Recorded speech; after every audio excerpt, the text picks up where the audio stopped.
Hi, this is Sean D'Souza, and you're listening to the 3-Month Vacation Podcast. This podcast isn't some magic trick about how to work less.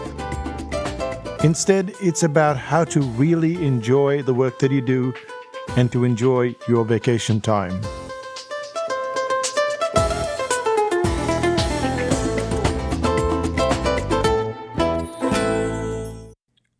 Hi, it's Sean D'Souza, and you're listening to the 3-Month Vacation.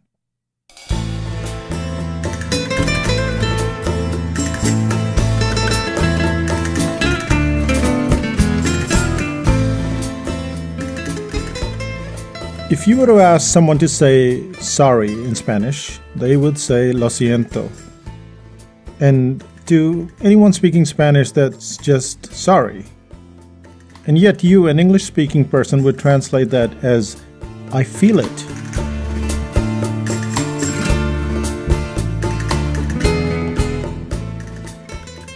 You feel it. That's what sorry means in Spanish. And that's what negotiation is all about. It's not about getting the upper hand at all times. It's about feeling how the other person feels, and in doing so, you come to a solution that is reasonably surprising. Nobody seems to lose, or at least both parties seem to win. And that's what this book is about. Never Split the Difference by Chris Voss. And we're doing the second episode. And in the first episode, we covered 3 points, or rather, we covered 2 points, and now we'll go to the third point and possibly a fourth point. So, what we covered was going too fast, why you need to slow down and listen. And listen creates empathy. That's why you have to slow down. The second point was one of labeling, how it validates emotions, how it causes people to respond to you in a way that you would not expect. This one was my favorite, calibrated questions. It's a way to completely remove the attack mode of the other person and also to remove you from your attack mode of, me. But for me, the most interesting part about calibrated questions was how much information you got, how much vital information you got in the first place. Let's find out how this is done. How do we go about calibrated questions?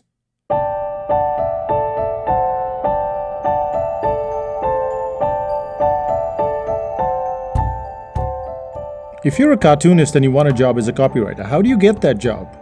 That was my dilemma around the age of 20. I'd finished university and my dream was to become the top copywriter in the city that I lived in, which was Mumbai at that point in time. There was this peculiar problem, of course. I didn't know much about copywriting. In fact, all the copywriting stuff I knew was from books I'd read, just books that I bought at a second-hand bookstore. To smoothen my entry into the copywriting world, I decided, okay, let me do something. Let me do like a class or a course.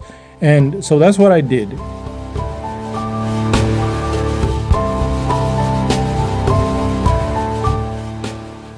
Now, the other reason for doing that course was that they promised some kind of job in an ad agency.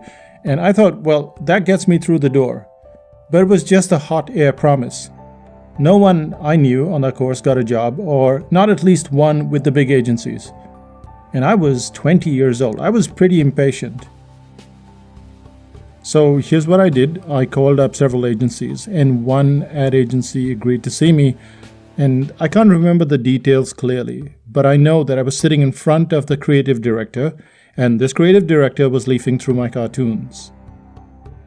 She looked up from the cartoons, the books, which was pretty ragged, and she said, "You know that there is a difference between cartoons and copywriting, right?"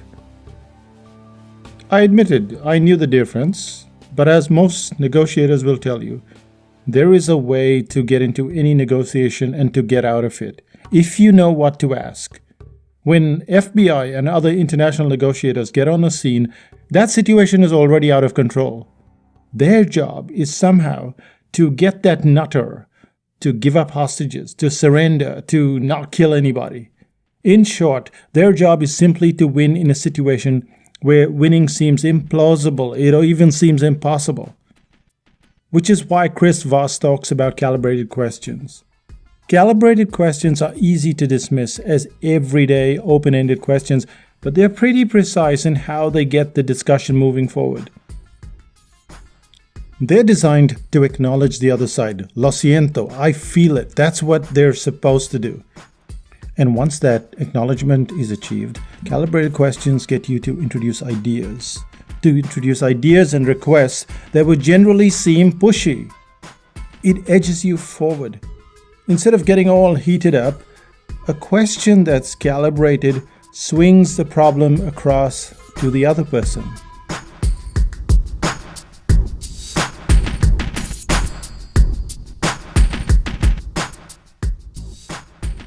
In the book Never Split the Difference, the author gives a range of questions that you can choose from. However, most of the questions he recommends you work with are simply how and what. Just how and what questions. Quite by chance, this is approximately what I did at that early meeting with the creative director. I asked her, "What can I do to be part of this agency? How about I work free for a month and then you can decide if you want to pay me? Or I can decide if this agency is a good fit." The questions seem pretty mundane and even silly when you think about them, but they get outstanding results. Voss insists that the calibrated questions have the power to educate your counterpart. It brings a problem to the fore and then completely diffuses the conflict. Calibrated questions aren't random. They seem random, but they're not random at all. Once you have that conversation going, or if you've decided that the conversation should move, you now design what and how questions. And these questions make the other person think that it's their idea.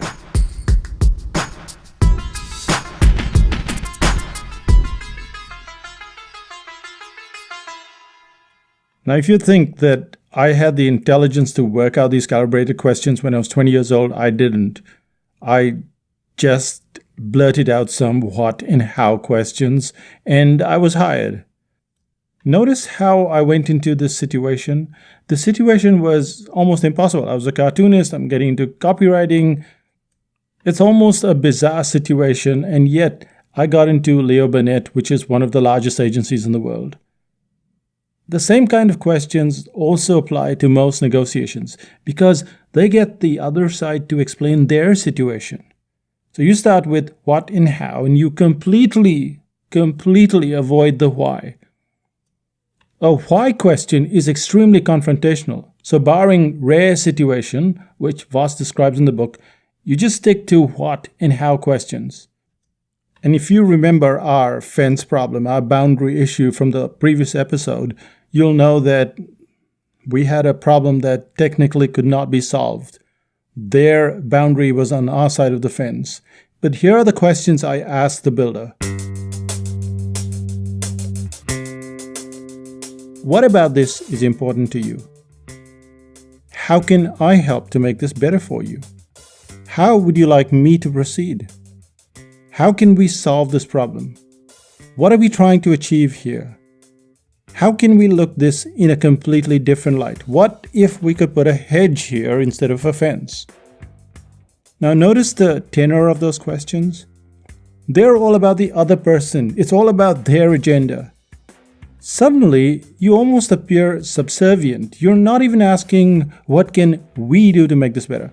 You're asking, what can I do? And only once you've moved along do we get to the we solving the problem or we trying to achieve a goal. This whole boundary issue was very complicated. The builder didn't want to leave out the space because his client was owed that space, small as it was.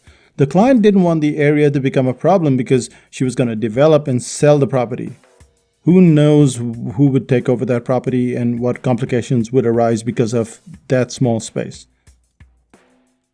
And this is more the rule than the exception when it comes to negotiations. You're going to have more than one person. You've got to know who that person is or who those people are and what is their agenda.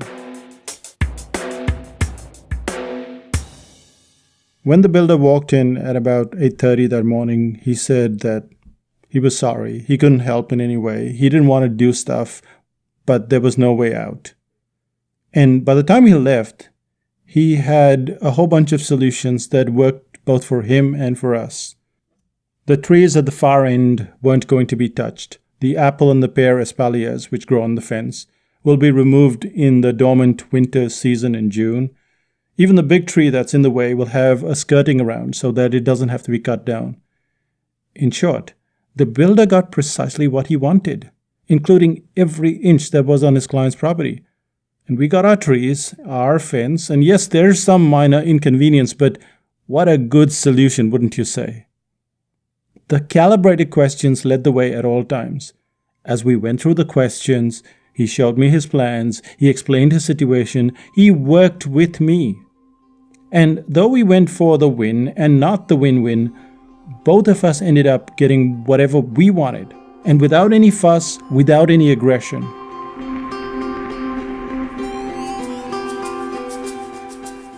The key to your success is to make sure that you stay calm at all times. You stay calm and you ask the questions. However, one question did make me a bit queasy. That question was, how am I supposed to do that? How am I supposed to do that? It seems like anything but an open-ended question.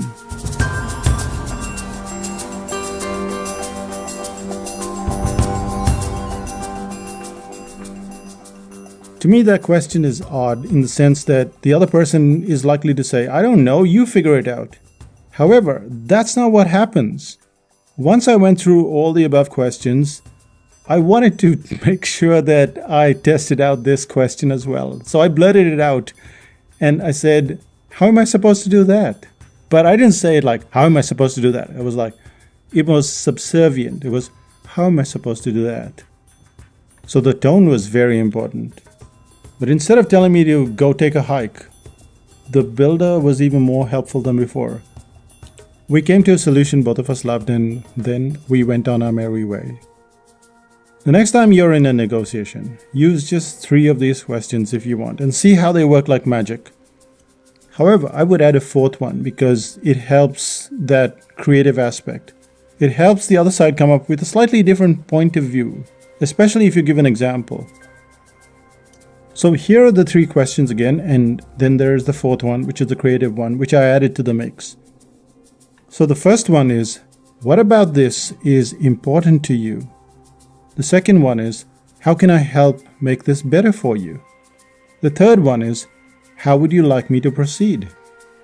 And the 4th one, how can we look at this in a completely different light? And that's what I said. I suggested, what if we could put a hedge instead of a fence? And that got him to think. And then eventually we got to a swimming pool kind of fence. I won't go into the details, but it was tidy for both of us. And on that happy note, let's go to the summary.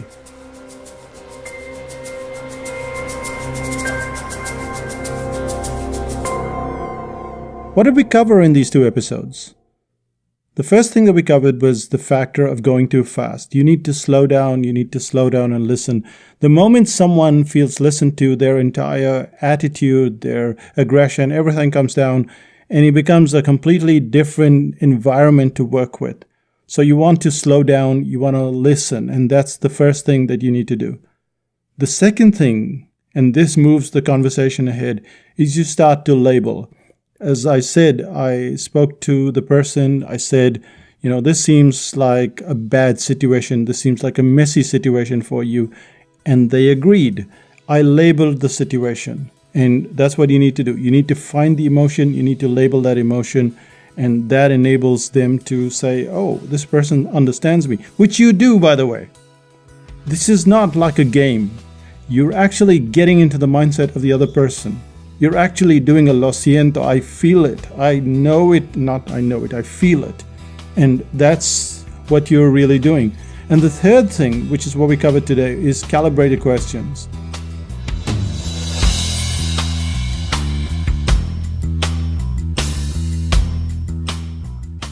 Calibrated questions are a way to remove the person from attack mode, to get that opposition, if you want to call them opposition, to give you vital information.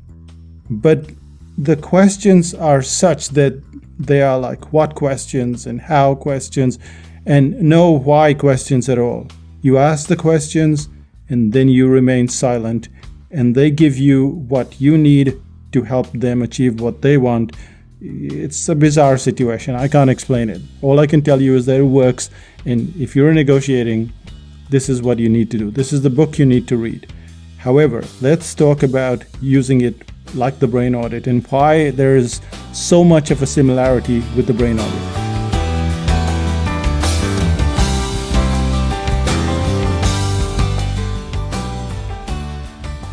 With the brain audit, you're more likely to be using it in written material, whereas negotiations tend to swing to words and situation. I think that's the core difference between these two books from a bird's eye view. However, the book had more than I could chew off. That's the book Never Split the Difference. And after going through it twice, I worked out 3 core aspects. The first, as I said, was labeling. I moved very quickly to labeling the situation. The calibrated questions, I used only 3.5. So the how am I supposed to do that was also pretty good. And finally, information gathering with 2 parties. I listened, I made mental notes, Renuka came along. The listening with 2 parties, and Renuka didn't say a word when she was there, meant that she picked up stuff that I didn't hear at all. And she was also able to see things from her perspective, because I was too focused on working with the other person, on trying to ask them the questions, trying to see what they said, echo what they said. So having another person there makes a big difference. Anyway, I promised that I would talk about how it matches with the brain audit.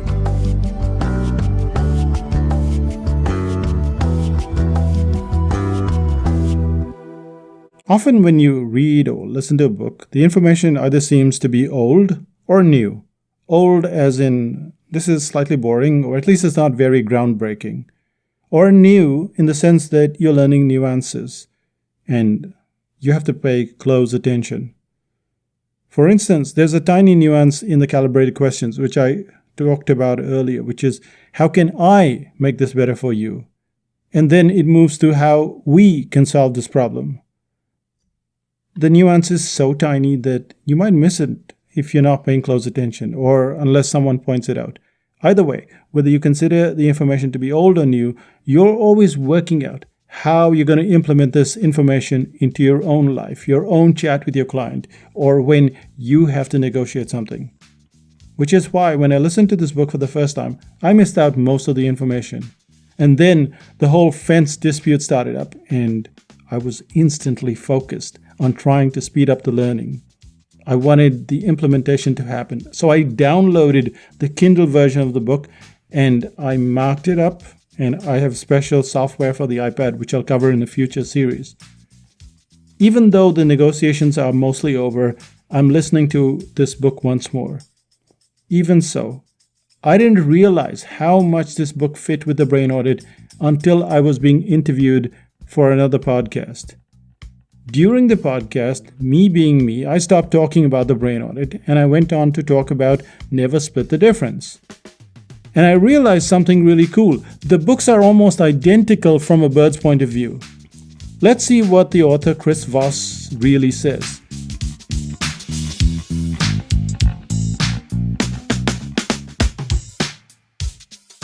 He has these points that he covers through the book. He says, listen to the person. Ask them calibrated questions. Mirror what they are saying. Slow down and listen. Label their emotions. And what do you find in the brain audit? Listen to the client and fix an interview with them. Ask them calibrated questions. These questions are in the target profile interview.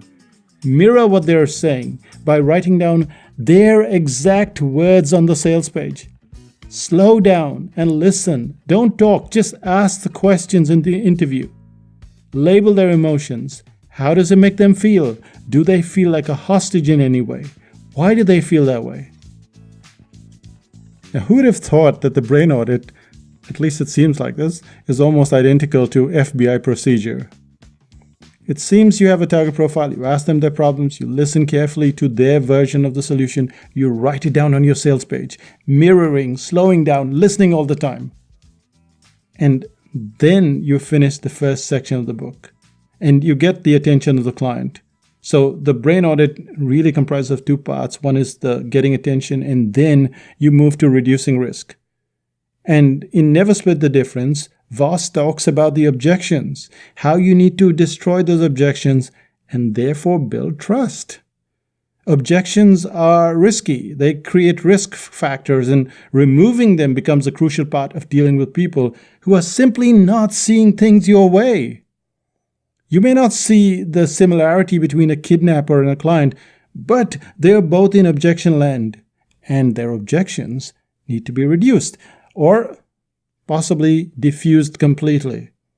If you are to reach a solution, then you have to reduce those objections, have to diffuse those objections. And then there's risk reversal. It's what guarantee will the hostage takers have when they walk out through that door? Will the building project go through on time, or will it stall because of the fence? The risk reversal needs to be in place for progress to happen, for things to happen. And finally, we have the uniqueness. Why you? Why not the other negotiator? Why should the client buy from you? Why should they not buy from the competition? The only thing that's kind of left out, which doesn't fit with the other book, is case studies or testimonials. I don't know, maybe it'll fit at some point. I can't see where it's fitting right now. But the similarities, they hit me like a thunderclap. What was interesting was that I was on somebody else's podcast answering questions about the brain audit. So it's only when I started talking about Chris Voss's book that I realized that there is this kind of similarity.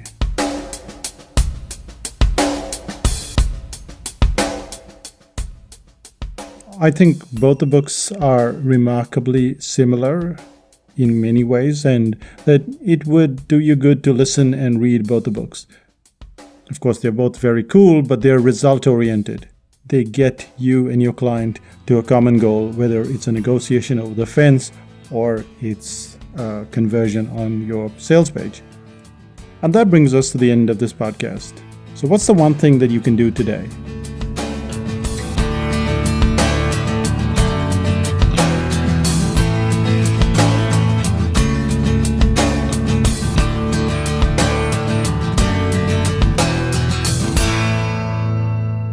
If you get stuck in any situation, this is one question that you can ask. You can ask, what about this is important to you?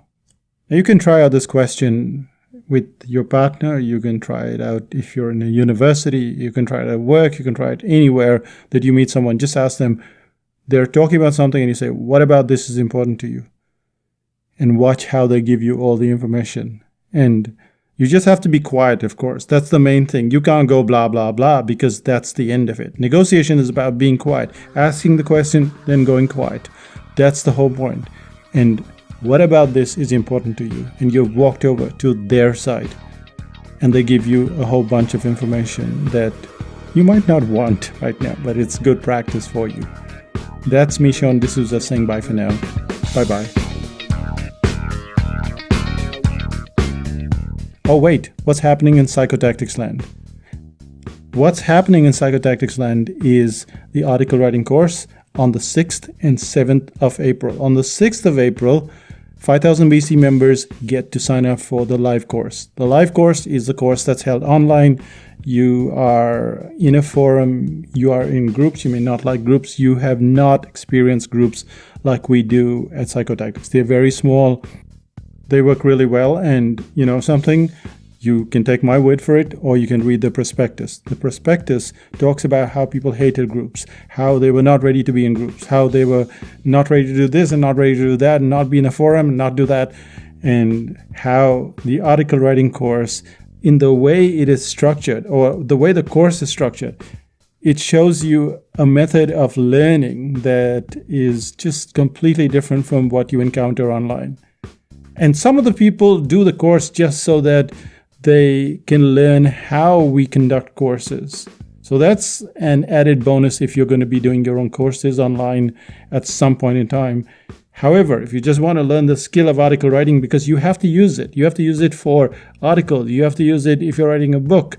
That content creation is critical. Now, you can go on Instagram and take photographs, but by and large, you still have to drive them from, say, Instagram or Facebook or someplace to an article or to a book or to a booklet or to a report, and that has to be written.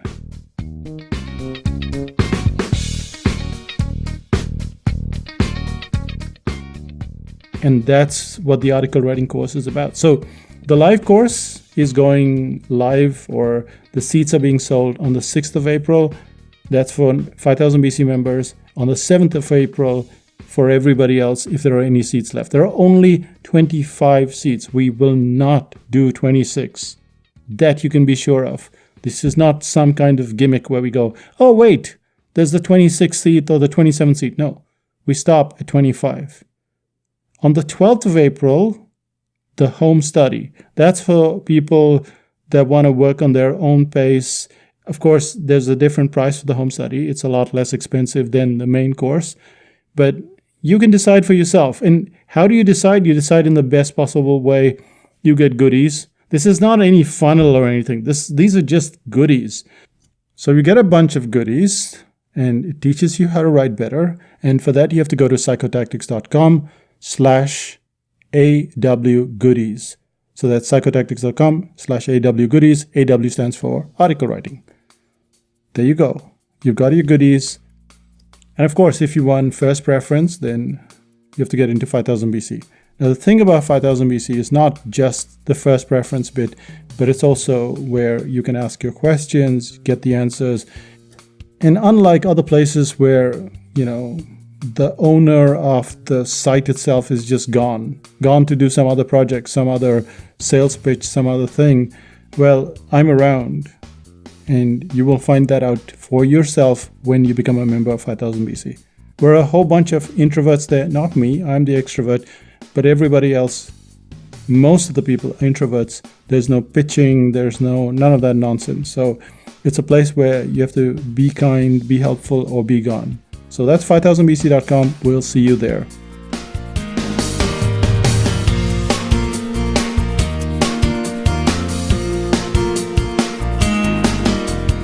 Still listening? I told you last week about how we got onto Instagram. Well, guess what? I missed out a very important Instagram account. Now, I'm not trying to bombard you with Instagram, but we've been having a lot of fun with it. And I thought, well, maybe if you're interested, you can follow along and see how organic and how slow the progress has been. So I was getting like 1 or 2 likes. That's gone up to like 50 likes or 60 likes. But obviously, I've had a strategy. No, there's no push button anything. I'm doing all this organically, one by one, and I'll reveal more in future episodes or in 5000 BC. However, there's one thing that I missed out. I talked about myself last time, and I talked about all the accounts that I have, and Renuka was left out of this. So Renuka has her own little character called Venka, and Venka is into coffee, into being an introvert, and she does some glorious comic strips, and I completely missed her out. So you can find her at Renuka Madness. That's easy to remember, isn't it? So go to Renuka Madness and you can follow on her comic journey, which is hilarious, by the way. So there you go. That's me, Sean D'Souza, saying bye for now, and we'll speak to you on the next episode. Bye-bye.